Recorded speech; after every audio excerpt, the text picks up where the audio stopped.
New history, అంతే కదా. కాబట్టి 8వ నెల అనేటువంటిది క్రొత్త ధనం, new life, new creature, new changes, క్రొత్త మార్పులు, క్రొత్త ధనం, నూతనం.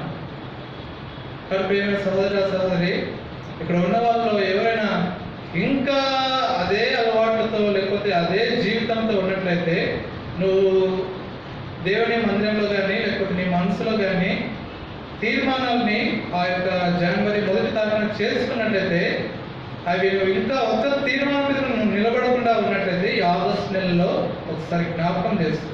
ఏ తీర్మానం నేను చేసుకున్నాను వాటిని ఒకసారి జ్ఞాపకం చేసుకో. ఈ ఆగస్టు నెల అదే జ్ఞాపకం చేస్తాను. క్రొత్త ధనం, ఇది ఒక క్రొత్త నెల.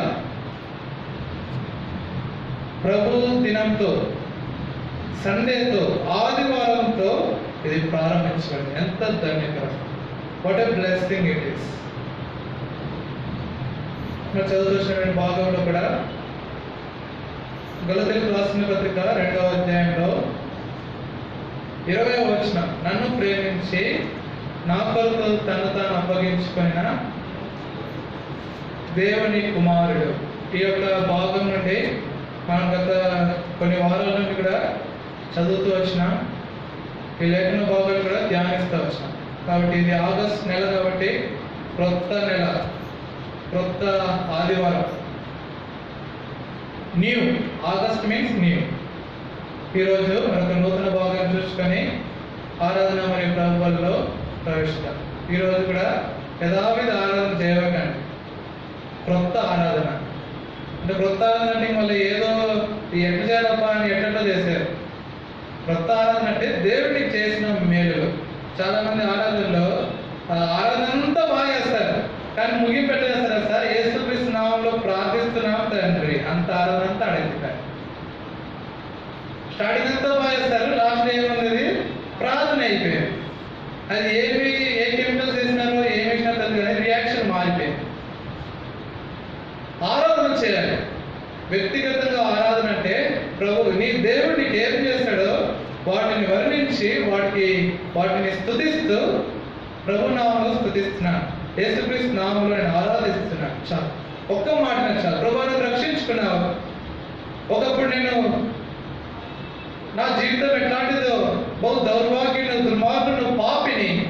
అయితే ప్రభు యేసుక్రీస్తు ద్వారా నన్ను రక్షించి, నన్ను ప్రేమించి, నా జీవితాన్ని మార్చినందుకు నీకెంతో ఉన్నాను. యేసుక్రీస్తు నామంలో ఆరాధిస్తున్నాను. ఎంత బాగుంటుంది ఆరాధన. చాలా గుప్తంగా చేస్తే ఏదేదో ఆరాధన చేస్తారు. ఎన్ని సంవత్సరాల నుండి మందిరానికి వస్తున్నా కానీ ఆరాధనలో మార్పు లేదు. అంటే ఆరాధన మార్పు లేదంటే ప్రార్థన చేసినట్టు చేయడం కానీ, లేకపోతే అవి కావాలి ఇవి కావాలని ఆరాధనలు అడుగుతుంటారు చాలా మంది. వారమంతా నువ్వు అడుగు, వారమంతా దేవుడికి అందించి అంటే ఏది కావాలని అడుగు. You ask God all the past 6 days. In all the 6 days in a week. వారమంతా నువ్వు ప్రార్థన చేసుకో, రాత్రి పగలు ప్రార్థన చేసుకో. కానీ ఆదివారం ఏం చేయాలి?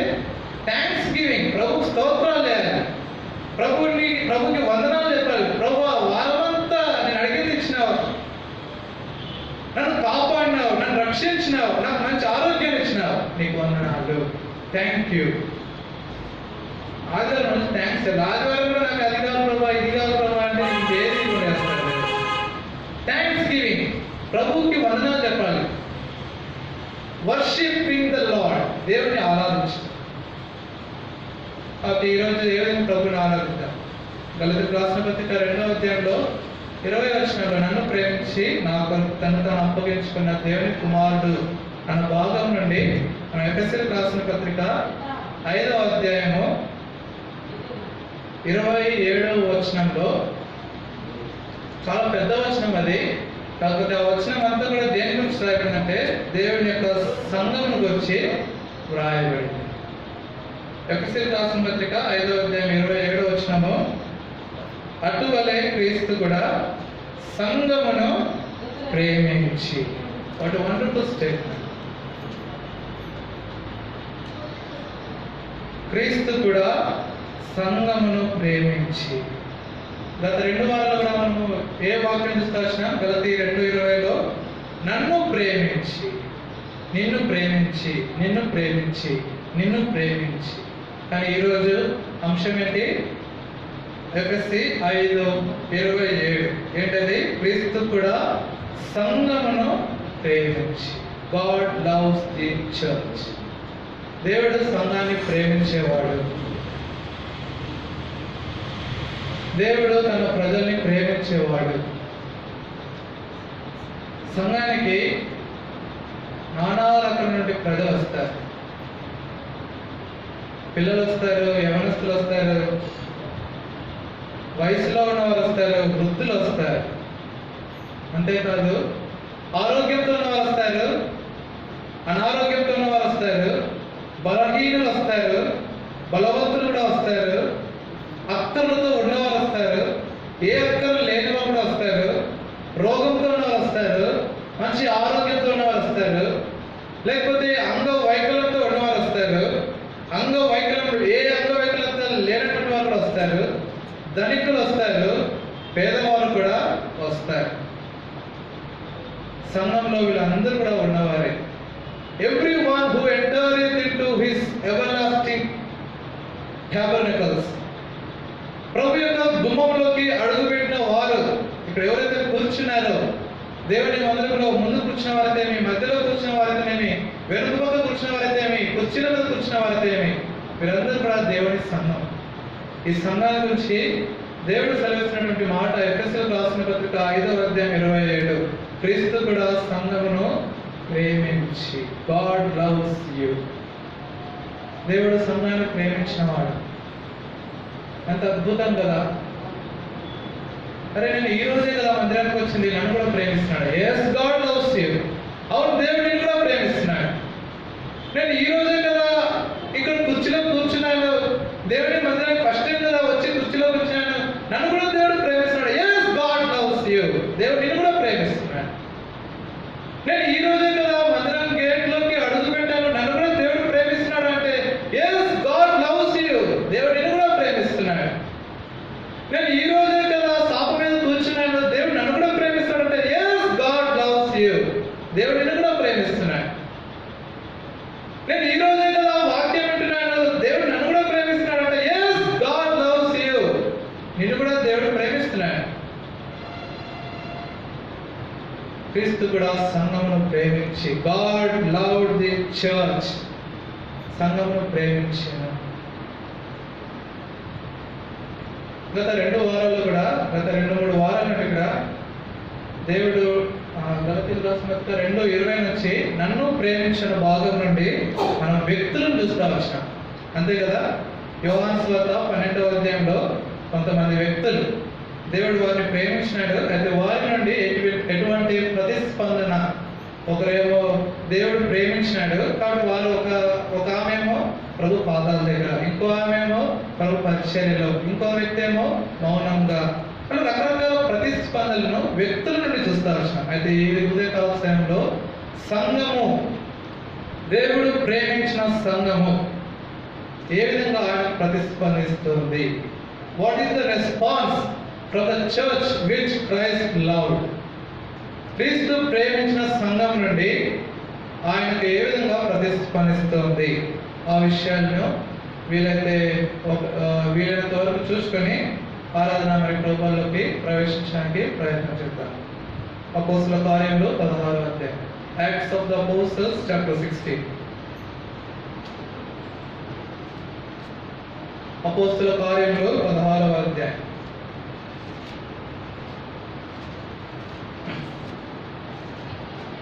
5వ వచనం. Acts of the apostles chapter 16 verse 5. ఎవరన్నా చదువుతారా?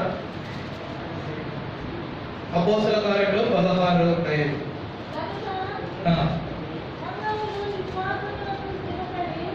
చాలు. ఏమని రాయబడింది? అపోస్తల కార్యములు 16వ అధ్యాయంలో 5వ వచనంలో సంఘములో విశ్వాసమందు స్థిరపడి. What a wonderful churches are there. ఎంత అద్భుతమైనటువంటి సంఘాలు! దేవుడు సంఘాన్ని ప్రేమించినాడు. సంఘము ఆయన చేత ప్రేమింపబడింది. అపోస్తల కార్యం 16వ అధ్యాయంలో అక్కడ ఉన్నటువంటి సంఘము విశ్వాసమందు స్థిరపడి, విశ్వాసంలో స్థిరత్వం కలిగినటువంటి సంఘం అది. It is the church which has been established in the faith. వాళ్ళు విశ్వాసం ఉండటమే కాదు, వారు విశ్వాసంతో బ్రతకడమే కాదు, వారు విశ్వాసంతో దేవుడితో నడవడం కాదు, వారు విశ్వాసంతో ప్రార్థన చేయటమే కాదు, వారు విశ్వాసంతోనే దేవుడిని అడగటం కాదు, వారు విశ్వాసంతోనే వారు జీవించడం కాదు, వారి హృదయాల్లో విశ్వాసం ఉండటమే కాదు, కానీ they are established in the church. వాళ్ళు దాని మీద స్థిరపడి ఉన్నారు. There is the foundation.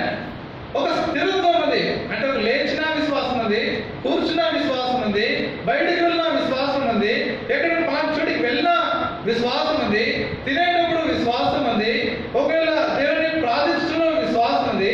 ఏది చేసినా విశ్వాసం విశ్వాసం విశ్వాసం అదే కనబడుతుంది. That is called consistence, established in faith. విశ్వాసంలో స్థిరత్వం అంటే బాల్యంలో ఏ విధమైన విశ్వాసంతో ఉన్నావో యవ్వన కాలంలో కూడా అదే విశ్వాసం, యవ్వన కాలంలో ఏ విధమైన విశ్వాసంతో ఉన్నావో వయసులో కూడా అదే విశ్వాసం, వయసులో ఏ విధమైన విశ్వాసంలో ఉన్నావో వృద్ధాప్యంలో కూడా అదే విశ్వాసం, వృద్ధాప్యంలో ఎటువంటి విశ్వాసం కలిగినావో మరణం వరకు కూడా అదే విశ్వాసం, అంతం వరకు కూడా అదే విశ్వాసం కలిగి ఉన్నట్లయితే దట్ ఈస్ కాల్డ్ ఎస్టాబ్లిష్. అది స్థిరత్వం. అంతేగాని చిన్నప్పుడు ఒకలాంటి విశ్వాసం ఉండి, లేకపోతే ఇప్పుడు దేవుడి మందిరంలో ఒక విశ్వాసంతో ఉండి బయటికి వెళ్ళి ఇంట్లో ఒక విశ్వాసం కాదు. దేవుడి మందిరంలో విశ్వాసంతో ప్రభుని అడిగి బయటికి వెళ్ళి వేరే వాళ్ళ మీద ఆధారపడటం విశ్వాసం ఏమాత్రం కూడా కాదు. ప్రార్థన చేసేటప్పుడు విశ్వాసం కలిగి ఉండి మళ్ళా వేరే విషయాలు ప్రార్థన అయిపోయిన తర్వాత విశ్వాసం మారిపోవడం కాదు. That is not at all called faith. ఒక మాట చెప్పండి, అది విశ్వాసమే కాదు. సంఘాలు ఏ విధంగా ఉండాలి? అపోస్తల కార్యములు 16వ అధ్యాయం 5వ వచనం, విశ్వాసమందు స్థిరపడి, ఎస్టాబ్లిష్డ్ ఇన్ ఫెయిత్. విశ్వాసము అనగానే ఎవరు గుర్తొస్తారు?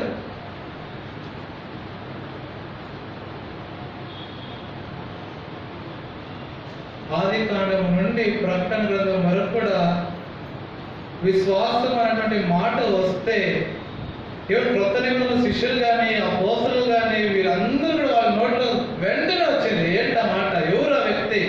Who is the origin of faith? అసలు విశ్వాసానికి మూల పురుషుడు, విశ్వాసులకే తండ్రి అబ్రహాం. విశ్వాసం అనగానే అబ్రహాం గుర్తురారు.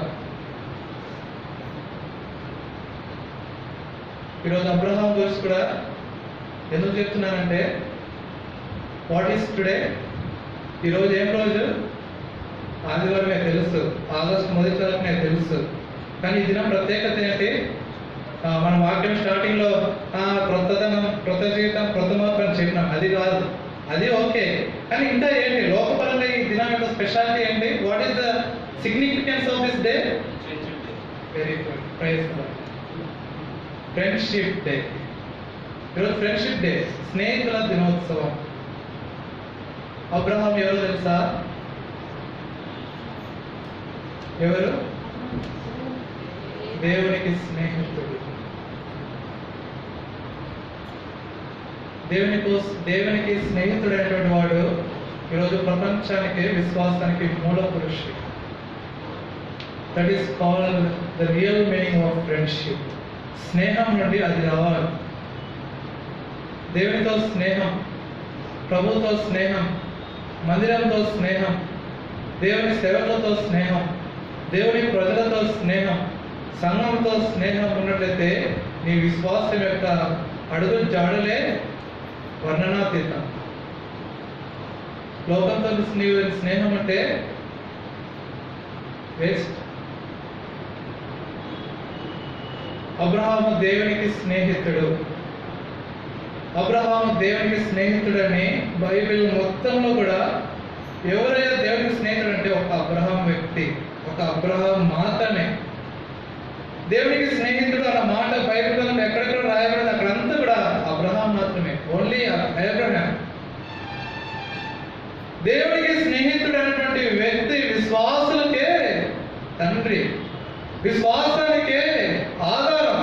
విశ్వాసానికే మూలం. అబ్రహాం యొక్క విశ్వాసం గురించి ఇంతగా చెప్తున్నాం కదా, ఏంటి, ఎందుకు, ఎట్లాంటి విశ్వాసం కలిగినాడు ఒకసారి చూద్దామా. ఒకసారి హెబ్రీయులకు రాసిన పత్రిక 11వ అధ్యాయం, హీబ్రూస్ చాప్టర్ 11 8వ వచనాన్ని ఒకసారి చదువుదాం. దయచేసి త్వరితంగా చదివినట్లయితే త్వరగా ముగించుకోవడానికి ప్రయత్నం చేద్దాం. హెబ్రీయులకు రాసిన పత్రిక 11:8. అబ్రహాము పిలువబడినప్పుడు విశ్వాసమును బట్టి ఆ పిలుపునకు లోబడి తాను వాస్తవముగా పొందనయ్యున్న ప్రదేశమునకు బయలువెళ్ళెను. మరియు ఎక్కడికి వెళ్ళవలెనో అది ఎరుగక బయలువెళ్ళెను. ఎక్కడికి వెళ్ళాలి ఎరుగక వెళ్ళెను. పిలువబడినప్పుడు విశ్వాసమును బట్టి బయలు వెళ్ళాను, ఎక్కడికి వెళ్ళాలో తెలియదు. షార్ట్ కట్ చెప్పాను. అబ్రహాం అంతవరకు కూడా దాన్ని దేవుడు అంటే తెలియదు. ఆదికాండం 11వ అధ్యాయం వరకు కూడా అబ్రహాం పేరు కూడా మీరు గమనించారు పెద్దగా. 12వ అధ్యాయంలో మొట్టమొదటిసారిగా దేవుడు అబ్రహాంకు ప్రత్యక్షమైనాడు.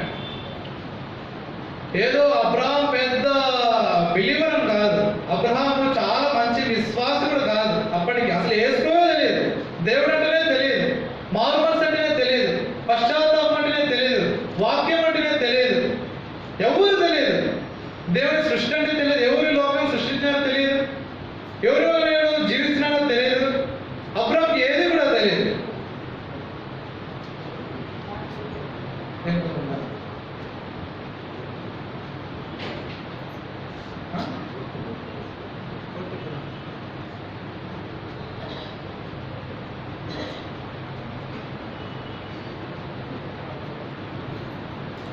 క్షమించండి.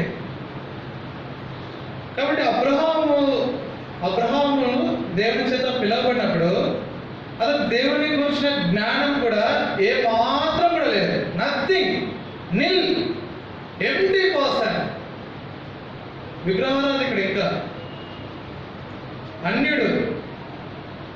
అట్లాంటి వ్యక్తిని దేవుడు పిలిచినప్పుడు అబ్రహాం చూపించినటువంటి ప్రతిస్పందన, రెస్పాన్స్, దాని గురించి హెబ్రీయులకు రాసిన పత్రిక 11వ అధ్యాయంలో 8వ వచనంలో రాయబడింది. అబ్రహాం పిలువబడినప్పుడు విశ్వాసమును బట్టి బయలువెళ్ళినాడు.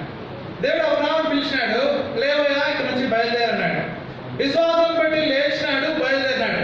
ఎక్కడికి పోతున్నావు అంటే తెలియదు, ఏ బస్సు ఎక్కుతున్నావు అంటే తెలియదు, లేకపోతే ఏ ఊరికి వెళ్తున్నావు అంటే తెలియదు. సరే ఎక్కడికి వెళ్తున్నావు, ఎవరి దగ్గరికి వెళ్తున్నావు అంటే తెలియదు, ఎందుకు వెళ్తున్నావు తెలియదు, ఏమీ తెలియదు. సరే అంటే అసలు ఎందుకు వెళ్తున్నా అంటే దేవుడు పిలిచినాడు, వెళ్తున్నా. God call me to arise and go. దేవుడు నన్ను లేపినాడు, దేవుడు నన్ను లేచి బయలుదేరమన్నాడు, బయలుదేరుతున్నా. లగేజ్ చదువుకున్నాను, బయలుదేరుతున్నాను. దేవుడు ఎక్కడ ఆగమంటే అక్కడ ఆగుతాను, ఎక్కడ బయలుదేరమంటే మళ్ళా కదులంటే కదులుతాను, ఎక్కడ కూర్చోమంటే అక్కడ కూర్చుంటాను. పిలువబడినప్పుడు అంటే తన యొక్క పిలుపులో ఎప్పుడైతే పిలుపు వచ్చిందో ఆ పిలుపును ఏ విధంగా స్వీకరించి బయలుదేరాడంటే విశ్వాసమును బట్టి బయలుదేరాడు. His journeys are with faith. అతడు ఏ విధంగా సాగిపోయినాడంటే, అతడు ఏ విధంగా బయలుదేరాడంటే విశ్వాసమును బట్టి. రెండోది చూద్దామా, హెబ్రీయులకు రాసిన పత్రిక అదే 11వ అధ్యాయము 17వ వచనం, 17th verse.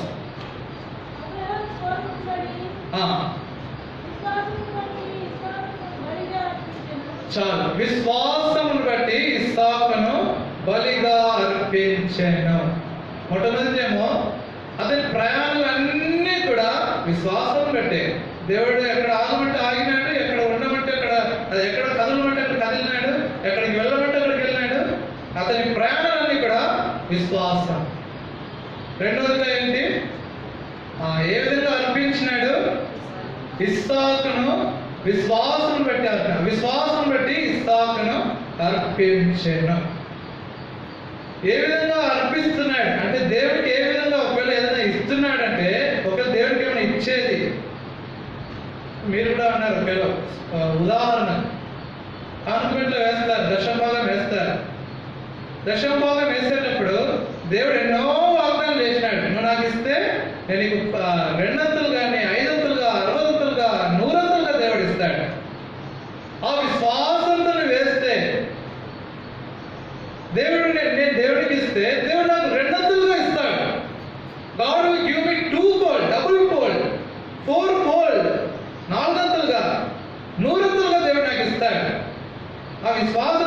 దేవుడు ఆ విశ్వాసం బట్టి చేస్తాడు. దేవుడు నాకు ఇయ్యడు కాబట్టి నేను కూడా ఇయ్యాను అన్నట్లుగా అంటే అలాగే ఉంటాం. అబ్రహాము ఇస్సాకును విశ్వాసమును బట్టి ఇస్సాకును అర్పించెను. ఇస్సాకు ఎవరో తెలుసా? ఒక్కసారి వెనక్కి చూద్దాం. ఆదికాండము 27వ అధ్యాయం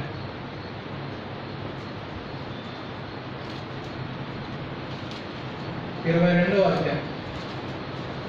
The book of Genesis chapter 22 మొదటి వచనం.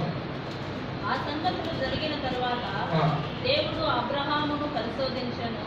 ఎట్లనగా ఆయన అబ్రహాము అని పిలవగా అతడు చిత్తము ప్రభువా అనెను. చిత్తం ప్రభువా అనెను. రెండవ వచనం కూడా. అప్పుడు ఆయన నీకు ఒక్కడే ఉన్న నీ కుమారుని అనగా అంటే మీనింగ్ చెప్తున్నాడు. What does that mean? నీవు ప్రేమించు ఇస్సాకును. చాలు. దేవుడు అంత క్లారిటీగా ఎందుకు చెప్పినాడు? ఏమైనా అబ్రహాము ఇస్సాకును తీసుకురా అంటే సరిపోతుంది. ఇప్పుడు బహుశా నేను ఒకవేళ అక్కకే ఫోన్ చేస్తాను అనుకోండి, అక్కడ చంద్రుని ఒకసారి మందిరాన్ని పంపించాక అంటాను, అంతే కదా. అందుకని నీకు ఒకగాడ కుమారుడు లేకపోతే నీ కుమారుడు నీవు ప్రేమించుచున్న కుమారుడు చంద్రుడు మందిరాన్ని పంపించానా? మీరు కూడా, నేనే కాదు, మీరు కూడా ఒకవేళ ఎవరైనా పిలవాలి అనుకోండి, పేరు పెట్టి పిలుస్తారు. ఏమయ్యా వీళ్ళ ఫలానా భోజనానికి రా, లేకపోతే బర్త్డేకి వెళ్దాం, బర్త్డే పార్టీకి వెళ్దాం, లేకపోతే హోటల్కి వెళ్దాం అని పేరు పెట్టి పిలుస్తారు. ఎవరైనా సరే ఆ విధంగా పిలుపుంటారు. కానీ దేవుడు ఇక్కడ చాలా ప్రత్యేకంగా పిలుస్తున్నాడు. అబ్రహాంతో చాలా ప్రత్యేకంగా మాట్లాడుతున్నాడు. ఎంత ఆంతర్యం ఉందంటే ఇక్కడ ఆదికాండం 22వ అధ్యాయంలో 2వ వచనం చూసినట్లయితే దేవుడు ఏమని సెలవిస్తున్నాడంటే, నీకు ఒక్కడే ఉన్న నీ కుమారుని అనగా నీవు ప్రేమించు ఇస్సాకును. ప్రేమించు ఇస్సాకును. ఇస్సాకు అంటే అర్థం ఏంటో తెలుసా? ఆ వర్డ్కి మీనింగ్ ఐజర్, నవ్వు, లాఫ్. ఎవరికి లాఫ్? ఎవరికి నవ్వు? వాళ్ళ అమ్మకు నవ్వు. అంటే వాళ్ళ అమ్మకు చిరునవ్వు ఎవరంటే ఇస్సాకు. వాళ్ళ నాయనకు చిరునవ్వు ఎవరంటే ఇస్సాకు. వాళ్ళ ఇంట్లో వాళ్ళకి చిరునవ్వు ఎవరంటే ఇస్సాకు. అది వాళ్ళకే కాదు, మనం కూడా. మనం మీ ఇంట్లో మీకు ఆనందం ఎవరైనా పిల్లలే, మీకు స్వాస్థ్యం ఎవరైనా పిల్లలే, వారసులు ఎవరైనా పిల్లలే, మీ సమస్తం ఎవరైనా పిల్లలే. అంతే కదా? ఇది కాకుండా ఏముందా? పిల్లల్ని అంతగా ప్రేమిస్తాం. ఆ విధంగా అబ్రహాం కూడా దేవుడు చాలా క్లుప్తంగా చెప్తున్నాడు, నీకు ఒక్కడైన కుమారుడు అనగా నీవు ప్రేమించు కుమారుడు తీసుకుంటా. అయిపోయింది, స్టేట్మెంట్ అయిపోయింది. ఇంకేం మాట్లాడటం లేదు. దేవుడు ఎక్కడ మాట్లాడితే నేరుగా మాట్లాడతాడు, అక్కడితో ముగించేస్తాడు. ప్లీజ్ ఉండదు, కైండ్ ఉండదు, లేకపోతే అలాంటి పదాలు ఉండవు. దయచేసి లేకపోతే అలాంటి పదాలు ఏమి ఉండవు. కుమారుడు ఇస్సాకు తీసుకొనొచ్చు. ఆదికాండము 22వ అధ్యాయము 22వ వచనంలో దేవుని మాట అక్కడితో ముగించబడింది. దహన బలి కాకుండా అర్పించు అని చెప్పేసినాడు. అయిపోయింది. ఇప్పుడు అసలైన సంగతి. అబ్రహాం ఏం మాట్లాడటం లేదు. దేవుడు చెప్పేసినాడు, వెళ్ళిపోయినాడు. ఇస్తే లేకపోతే లేదు. అలా ఉండాలి. ఇప్పుడు అంటే అబ్రహాం 2 చాయిస్ ఉంది. ఇవ్వాలనుకుంటే ఇవ్వాలి, ఇప్పుడే ఇచ్చేయాలి, లేదంటే లేదు. అలాగే ఉండాలి. 3వ వచనం ఏ విధంగా గౌరవించబడి తెలుసా? తెల్లవారినప్పుడు అబ్రహాము లేచి. ఆదికాండం 12వ అధ్యాయము 1వ వచనం, నీవు లేచి. అక్కడ ఏ విధంగా లేచాడో తెలుసా?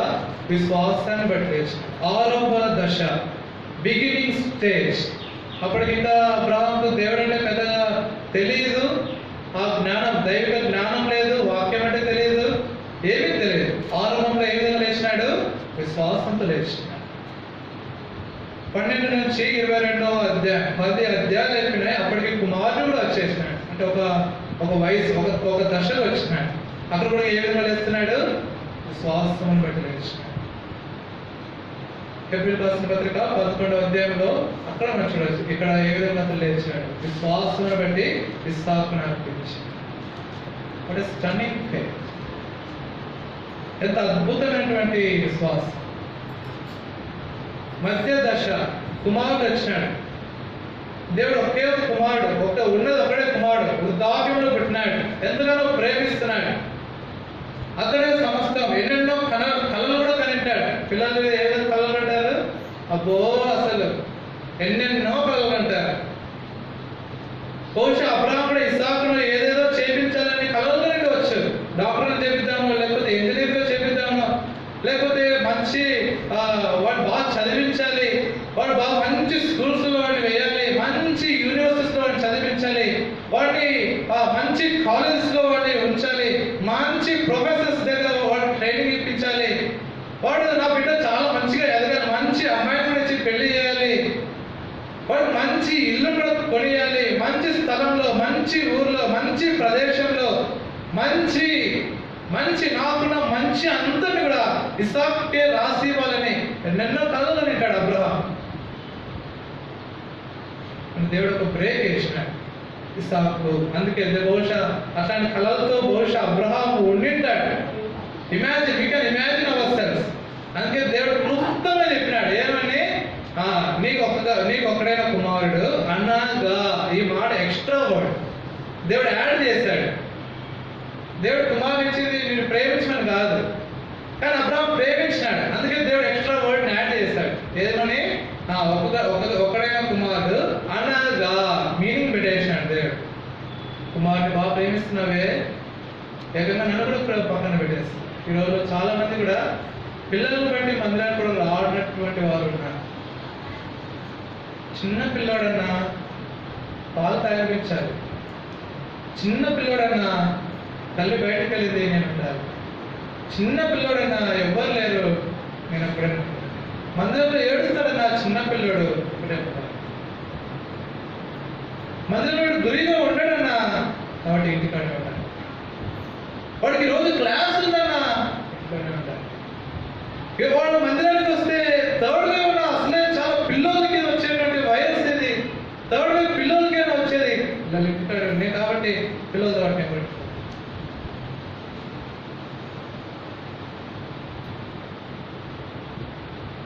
అబ్రహాముకు ఒక్కడైన కుమారుడు. దేవుడు కూడా అది ఎరిగి సెలవిస్తాడు, నీకు ఒక్కడైన కుమారుడు అనగా నీవు ప్రేమించుకున్నాడు. Your only son whom thou lovest.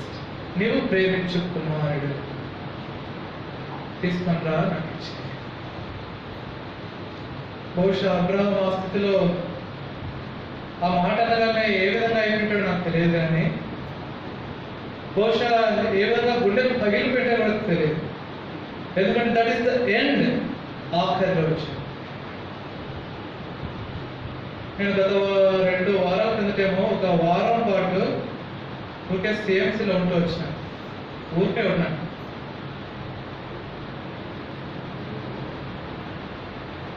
చాలా మంది తల్లుల దగ్గర కానీ లేకపోతే తండ్రుల దగ్గర కానీ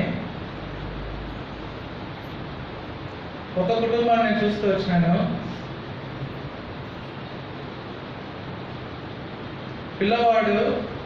పిల్లవానికి అతనుకున్న క్యాన్సర్ని బట్టి that is the last day, చివరి రోజు. చివరి రోజు కనుక చాలా మంది వచ్చినారు. అమ్మ నాన్న పక్కనే ఉన్నారు, బంధువులు వచ్చారు, రకరకాల చాలా మంది వ్యక్తులందరూ కూడా వస్తున్నారు. ఎందుకు వస్తున్నారంటే ఎవరు తెలియదు, వస్తారు బయట చెప్తాను, పిల్లడు కూడా తెలియదు. అందరి ముఖాలు కూడా చిరునవ్వులు ఉన్నాయి, బెలూన్స్ ఉన్నాయి, ఆనందంతో ఉన్నారు. మంచి మంచి క్యారీలలో మంచి మంచి ఫుడ్ తీసుకొని వచ్చినారు. పిల్లోడు కూడా నవ్వుతున్నాడు, చాలా సంతోషంగా కనబడుతుంది బయటకి. అందరూ కూడా ఆనందంతోనే ఉల్లాసంతోనే ఉన్నారు. కానీ ఆ తల్లిదండ్రుల హృదయంలో కానీ అక్కడ ఉన్నటువంటి బంధుమిత్రులు అక్కడ ఉన్నటువంటి వారి హృదయాల్లో తీరనటువంటి బాధ, ఎంత నొప్పి. ఎందుకు? This is the last day. ఈరోజు ఆఖరి దినం, రేపటి నుంచి కుమారుడు ఉన్నాడు. From tomorrow onwards there is no more. ఈ ఒక్కరోజు అతనితో గడుపుతాం, అతనితోనే సంతోషిస్తాం, అతనితో నవ్వుతాం. కాబట్టి రేపటి నుంచి మేము జీవితకాలం అంతా ఏడుస్తాం. We will cry even to eternity.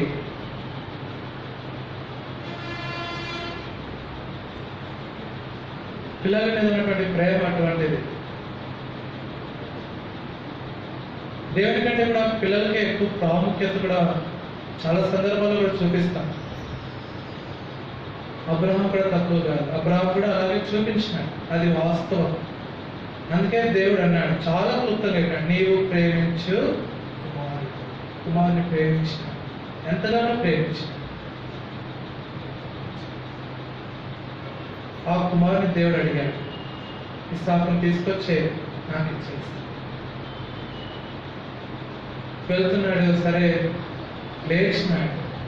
దేని బట్టి? విశ్వాసాన్ని బట్టి లేచాడు. ఎందుకో తెలుసా? విశ్వాసాన్ని బట్టి ఎందుకు లేచాడో తెలుసా? దేవుడు అబ్రహాం చేసిన వాగ్దానం ఏంటి? నీ సంతానమును విస్తరింపజేస్తా. దేవుని వాగ్దానము అతని మైండ్లో నుండి ఎప్పటికీ పోలేదు. ఆదికాండం 12వ అధ్యాయంలో దేవుడు ఏ వాగ్దానం అయితే చేసినాడో 22వ అధ్యాయం వచ్చినప్పుడు కూడా ఆ వాగ్దానం అతని హృదయంలో ఉంది. అతడు ఒక వయసులో ఉన్నప్పుడు దేవుడు ఎప్పుడైతే వాగ్దానం చేసినాడో అతడు కుమారుని కన్నప్పుడు కూడా ఆ వాగ్దాన్ని హృదయంలో ఉంచుకున్నాడు. కుమారుడే లేనటువంటి దినాల్లో దేవుడు ఎప్పుడైతే వాగ్దానం చేసినాడో కుమారుడు వచ్చిన తర్వాత కూడా ఆ వాగ్దానం హృదయంలో ఉంచుకున్నాడు. కుమారుడిని ప్రేమిస్తున్నప్పుడు కూడా వాగ్దానాల్లో అతని హృదయంలో ఉన్నాయి. కుమారుడిని దేవుడు అడిగినప్పుడు కూడా వాగ్దానము అతని హృదయంలో ఉంది.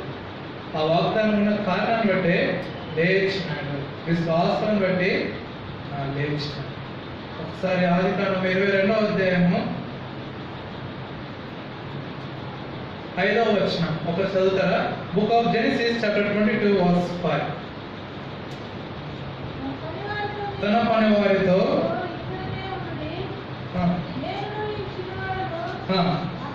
అక్కడికి వెళ్ళి